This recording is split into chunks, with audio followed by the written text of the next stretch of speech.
সকলকে জয় যিশু। প্রিয় ঈশ্বরের সন্তানেরা, আশা করি আপনারা প্রত্যেকে ভালো আছেন।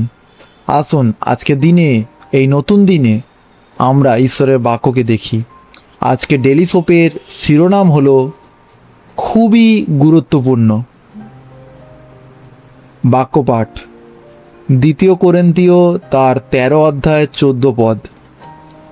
আমাদের প্রভু যীশু খ্রিস্টের দয়া, ঈশ্বরের ভালোবাসা এবং পবিত্র আত্মার যোগাযোগ সম্বন্ধ তোমাদের সকলের অন্তরে থাকুক। আমেন।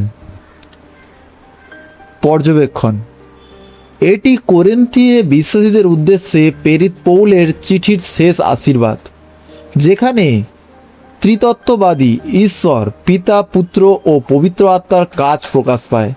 পিতার প্রেম, যিশুর অনুগ্রহ এবং পবিত্র আত্মার সহভাগিতার মাধ্যমে আমরা ঈশ্বরের সঙ্গে সম্পর্ক পাই। যিশু চলে যাওয়ার কথা বলায় শিষ্যেরা উদ্বিগ্ন হয়েছিল, কারণ তারা তাঁর সঙ্গে ঘনিষ্ঠ ছিল।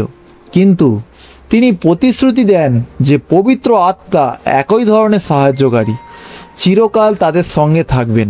তাই আমরা কখনো একা নই, পবিত্র আত্মা সবসময় আমাদের সঙ্গে থাকেন।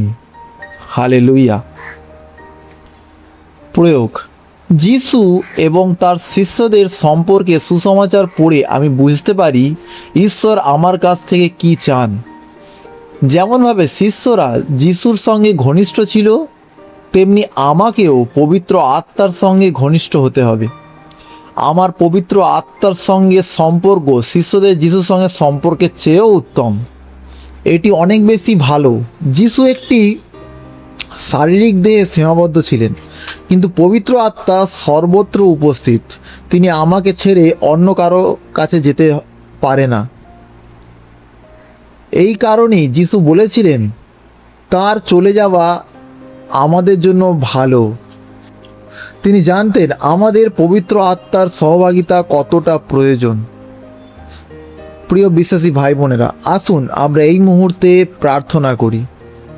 প্রার্থনা: পবিত্র আত্মা, তুমি যে সহভাগিতা আমাকে দাও তার জন্য তোমাকে ধন্যবাদ। আমাকে এমন একটি পাত্র করে তোলো যা তোমায় পূর্ণ, তোমার দ্বারা ব্যবহৃত এবং আবার তোমায় পূর্ণ হয়। আমাকে সাহায্য করো যেন আমি কাজে লাগার আনন্দ অনুভব করতে পারি। যিশুর নামে প্রার্থনা করি।